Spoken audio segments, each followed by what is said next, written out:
Un an après les élections, retour sur le scrutin du 26 mai 2019. C'était il y a quasi un an. Cela semble tellement loin. Et pourtant, politiquement, pour ce qui concerne l'échelon fédéral, la situation n'a pas fondamentalement changé. Les trois mêmes partis, MR, Open VLD, CD et V, qu'avant les élections sont toujours au gouvernement, qui a reçu la confiance du Parlement uniquement à cause de la situation sanitaire liée au coronavirus. Le Covid-19 a suspendu les discussions en vue de former un gouvernement, des discussions qui semblent reprendre ces derniers jours. Pour revenir sur cette année politique pas comme les autres, nous vous proposons une série d'articles. Nous avons interrogé tous les partis francophones représentés au Parlement. Et avec chacun d'eux, nous avons évoqué l'idée d'un retour aux urnes, l'impact politique du coronavirus, l'évolution du pays et des partis. Ce samedi, nous débutons avec un retour sur le scrutin du 26 mai 2019. C'était une drôle de soirée. Un acte manqué. Tous les médias étaient prêts à disséquer les résultats de ces élections tant attendues. Finalement, nous avons passé la soirée à attendre que les résultats significatifs tombent. Une tendance s'est rapidement dégagée en Flandre, le Vlaam Belan renaissait de ses cendres. Chez les francophones, Écolo et le PTB semblaient être les grands gagnants du scrutin. Ailleurs, sauf au CDH, les discours des présidents de partis étaient triomphants. Le PS est la première force politique des Wallons et des francophones à gauche. Ce résultat est exceptionnellement positif au vu du contexte dans lequel on était situé à droite. Un an plus tard, un an après cette traditionnelle édition de l'école des fans, où tout le monde a gagné, nous avons demandé au président des partis francophones, ainsi qu'au porte-parole du PTB Raoul Debout, de revenir sur les résultats des élections de 2019. Le 26 mai dernier, Paul Magnette n'était pas encore président de son parti. L'ancien professeur de sciences politiques de l'ULB a une analyse assez simple des résultats. Les partis qui ont gagné, ce sont les écologistes d'une part, les partis extrêmes d'autre part. Tous les autres ont perdu. Pour le Parti socialiste, le fait d'être encore le premier parti politique en Wallonie et à Bruxelles, et d'être un des très rares partis social-démocrates à faire 25% en Europe, c'est en soi une belle prestation. Mais dans le en même temps, c'est notre plus mauvais score depuis l'établissement du suffrage universel, il y a un siècle. C'est un résultat paradoxal. On ne peut pas dire que nous sommes du côté des gagnants. Mais nous sommes encore et toujours le premier parti de Wallonie et à Bruxelles. Lui non plus n'était pas président de parti l'an dernier. Georges-Louis Bouchez a vécu comme candidat à la Chambre le dernier scrutin. Pour ce juriste de formation, il n'y a qu'un seul vainqueur des dernières élections, le populisme. Le patron du MR développe. Les seuls qui ont gagné ce sont les populistes, d'un côté le Belan, de l'autre, le PTB. Parmi les partis traditionnels, il y a eu soit des gains pas colossaux, soit, pour la plupart, une érosion des résultats. Notons que le président libéral classe donc les partis écologistes dans la catégorie des partis traditionnels. Selon lui, ces résultats électoraux ne sont pas très surprenants. Cela suit finalement une trajectoire qui dure depuis 30 ans. Il y a pu avoir des soubresauts. Mais si on prend, globalement, les familles socialistes, social-chrétiennes, libérales, nous représentions 80% de l'électorat il y a 30 ans. On est aujourd'hui aux alentours de 50%. C'est un phénomène extrêmement inquiétant dans toute l'Europe. Les partis traditionnels sont en décrochage. Et donc, des gens vont soit vers l'abstention, même dans des pays où le vote est obligatoire, soit de plus en plus vers les populistes. Les derniers événements d'ailleurs ne risquent pas d'inverser la courbe. Les vrais vainqueurs, c'est le PTB et le Belan, malheureusement. Cela doit nous envoyer un signal et une responsabilité totalement différente et plus importante. Lui était déjà coprésident, le 26 mai dernier. Il a choisi de rester à son poste par la suite. Jean-Marc Nollet souligne l'impact de la victoire verte. Pour se licencier en sciences politiques, l'important est que les écologistes deviennent la deuxième famille politique à la Chambre et progressent partout, en Wallonie, à Bruxelles et en Flandre, et au fédéral. Et puis, il y a les populistes. Eux, avec leurs réponses simplistes, amènent aussi des résultats en progression. Du côté des perdants, je pense que c'est assez simple de dire que les partis traditionnels ont échoué. Au nord, au centre et au sud, les socialistes, les libéraux et les chrétiens démocrates / humanistes ont perdu. Et ça devient une tendance forte de voir les partis traditionnels perdre les élections les unes à la suite des autres.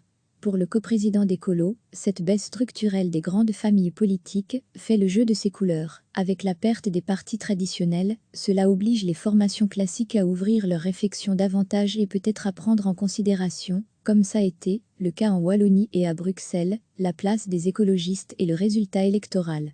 De 2 députés à 12, le PTB a fait un bond de géant au Parlement fédéral, au détriment de ceux qui ont perdu, et c'est clair, ce sont les partis traditionnels. Les chiffres parlent d'eux-mêmes.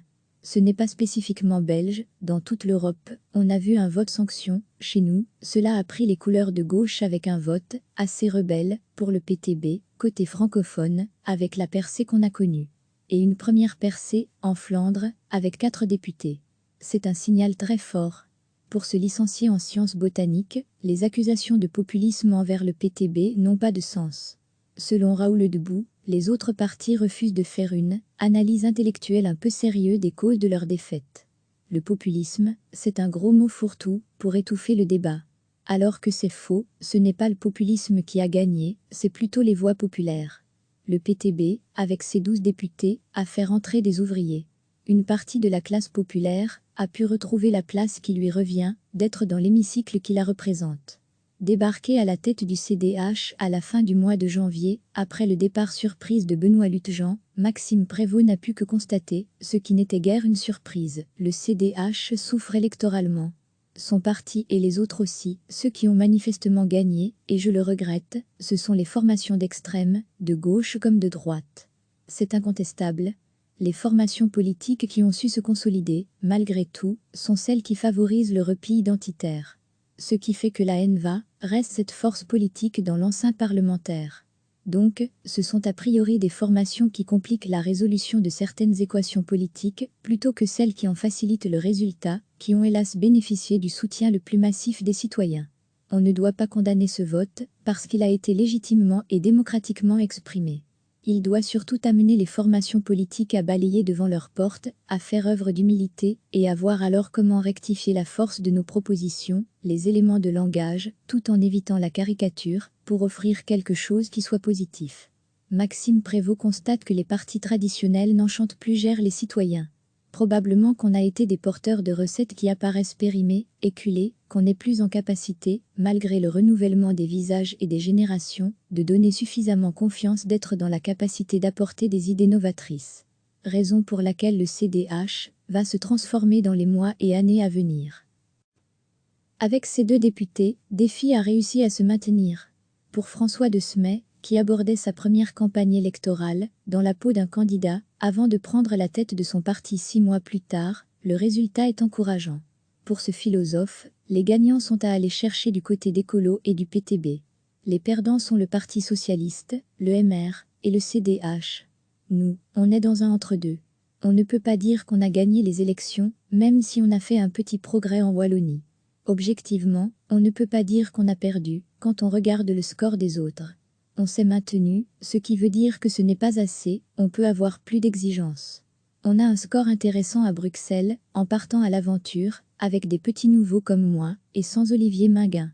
Et en Wallonie, on a tout de même une progression, qui ne s'est pas traduite par des élus, on n'a pas été loin d'en décrocher dans quelques arrondissements. C'est plutôt encourageant, mais dans un entre-deux, qui ne peut pas nous satisfaire. Loin des déclarations matamoresques des soirs d'élection, où le plus important semble être de trouver, par tous les moyens, les aspects positifs d'un résultat négatif, un an plus tard, les 6 hommes forts des 6 partis francophones représentés à la Chambre peuvent regarder dans le rétroviseur avec sérénité. Si ce n'est le PTB, tous ces partis peuvent légitimement envisager de monter dans un gouvernement fédéral, suivant la configuration mise en place. S'ils peuvent avoir des points de vue différents, tous constatent une érosion irrémédiable ouvrez les parenthèses, des partis dits traditionnels. En conséquence, tous les partis sont dans une dynamique de changement, on y reviendra mardi. 2 points surfer sur leur succès ou tenter de renverser la vapeur. Il en va, parfois, de la survie d'un parti, ou peut-être plus globalement, de la gouvernabilité de la Belgique, à tout le moins au niveau fédéral. Les partis ont 4 ans pour préparer les prochaines échéances électorales. C'était il y a quasi un an. Cela semble tellement loin. Et pourtant, politiquement, pour ce qui concerne l'échelon fédéral, la situation n'a pas fondamentalement changé. Les 3 mêmes partis, MR, Open VLD, CD et V, qu'avant les élections sont toujours au gouvernement, qui a reçu la confiance du Parlement uniquement à cause de la situation sanitaire liée au coronavirus. Le Covid-19 a suspendu les discussions en vue de former un gouvernement, des discussions qui semblent reprendre ces derniers jours. Pour revenir sur cette année politique pas comme les autres, nous vous proposons une série d'articles. Nous avons interrogé tous les partis francophones représentés au Parlement. Et avec chacun d'eux, nous avons évoqué l'idée d'un retour aux urnes, l'impact politique du coronavirus, l'évolution du pays et des partis. Ce samedi, nous débutons avec un retour sur le scrutin du 26 mai 2019. C'était une drôle de soirée, un acte manqué. Tous les médias étaient prêts à disséquer les résultats de ces élections tant attendues. Finalement, nous avons passé la soirée à attendre que les résultats significatifs tombent. Une tendance s'est rapidement dégagée en Flandre, le Vlaam Belang renaissait de ses cendres. Chez les francophones, Écolo et le PTB semblaient être les grands gagnants du scrutin. Ailleurs, sauf au CDH, les discours des présidents de partis étaient triomphants. Le PS est la première force politique des Wallons et des francophones à gauche. Ce résultat est exceptionnellement positif au vu du contexte dans lequel on était situé à droite. Un an plus tard, un an après cette traditionnelle édition de l'école des fans, où tout le monde a gagné, nous avons demandé au président des partis francophones, ainsi qu'au porte-parole du PTB Raoul Debout, de revenir sur les résultats des élections de 2019. Le 26 mai dernier, Paul Magnette n'était pas encore président de son parti. L'ancien professeur de sciences politiques de l'ULB a une analyse assez simple des résultats. Les partis qui ont gagné, ce sont les écologistes d'une part, les partis extrêmes d'autre part. Tous les autres ont perdu. Pour le Parti socialiste, le fait d'être encore le premier parti politique en Wallonie et à Bruxelles, et d'être un des très rares partis social-démocrates à faire 25% en Europe, c'est en soi une belle prestation. Mais dans le en même temps, c'est notre plus mauvais score depuis l'établissement du suffrage universel, il y a un siècle. C'est un résultat paradoxal. On ne peut pas dire que nous sommes du côté des gagnants. Mais nous sommes encore et toujours le premier parti de Wallonie et à Bruxelles. Lui non plus n'était pas président de parti l'an dernier. Georges-Louis Bouchez a vécu comme candidat à la Chambre le dernier scrutin. Pour ce juriste de formation, il n'y a qu'un seul vainqueur des dernières élections, le populisme. Le patron du MR développe. Les seuls qui ont gagné ce sont les populistes, d'un côté le Belang, de l'autre, le PTB. Parmi les partis traditionnels, il y a eu soit des gains pas colossaux, soit, pour la plupart, une érosion des résultats. Notons que le président libéral classe donc les partis écologistes dans la catégorie des partis traditionnels. Selon lui, ces résultats électoraux ne sont pas très surprenants. Cela suit finalement une trajectoire qui dure depuis 30 ans. Il y a pu avoir des soubresauts. Mais si on prend, globalement, les familles socialistes, social-chrétiennes, libérales, nous représentions 80% de l'électorat il y a 30 ans. On est aujourd'hui aux alentours de 50%. C'est un phénomène extrêmement inquiétant dans toute l'Europe. Les partis traditionnels sont en décrochage. Et donc, des gens vont soit vers l'abstention, même dans des pays où le vote est obligatoire, soit de plus en plus vers les populistes. Les derniers événements d'ailleurs ne risquent pas d'inverser la courbe. Les vrais vainqueurs, c'est le PTB et le Belang, malheureusement. Cela doit nous envoyer un signal et une responsabilité totalement différente et plus importante. Lui était déjà coprésident, le 26 mai dernier. Il a choisi de rester à son poste par la suite. Jean-Marc Nollet souligne l'impact de la victoire verte. Pour se licencier en sciences politiques, l'important est que les écologistes deviennent la deuxième famille politique à la Chambre et progressent partout, en Wallonie, à Bruxelles et en Flandre, et au fédéral. Et puis, il y a les populistes. Eux, avec leurs réponses simplistes, amènent aussi des résultats en progression. Du côté des perdants, je pense que c'est assez simple de dire que les partis traditionnels ont échoué. Au nord, au centre et au sud, les socialistes, les libéraux et les chrétiens démocrates / humanistes ont perdu. Et ça devient une tendance forte de voir les partis traditionnels perdre les élections les unes à la suite des autres. Pour le coprésident d'Écolo, cette baisse structurelle des grandes familles politiques fait le jeu de ses couleurs. Avec la perte des partis traditionnels, cela oblige les formations classiques à ouvrir leur réflexion davantage et peut-être à prendre en considération, comme ça a été le cas en Wallonie et à Bruxelles, la place des écologistes et le résultat électoral. De 2 députés à 12, le PTB a fait un bond de géant au Parlement fédéral, au détriment de ceux qui ont perdu, et c'est clair, ce sont les partis traditionnels. Les chiffres parlent d'eux-mêmes.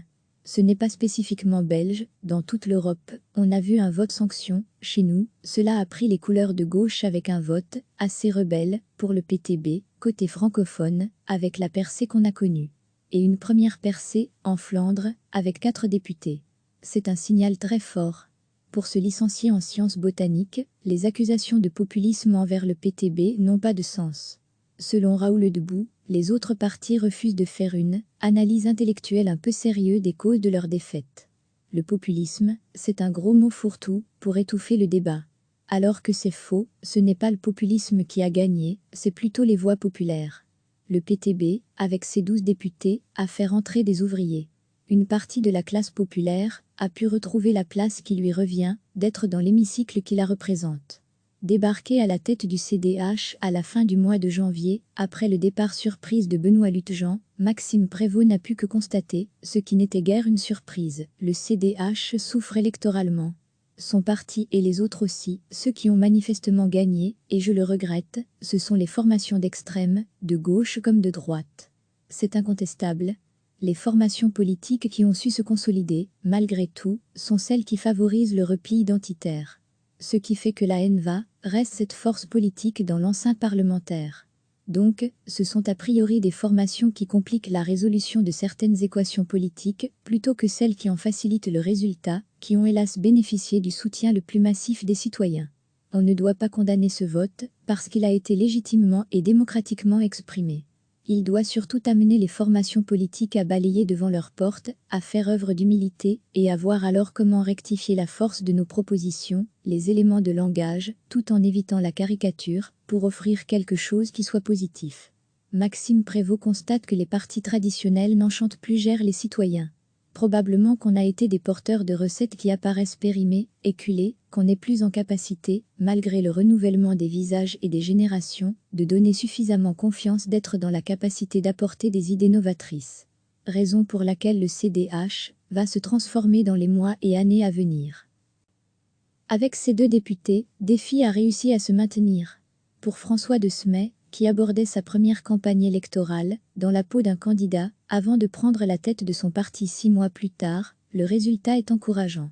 Pour ce philosophe, les gagnants sont à aller chercher du côté d'Écolo et du PTB.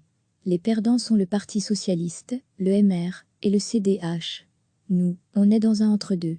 On ne peut pas dire qu'on a gagné les élections, même si on a fait un petit progrès en Wallonie.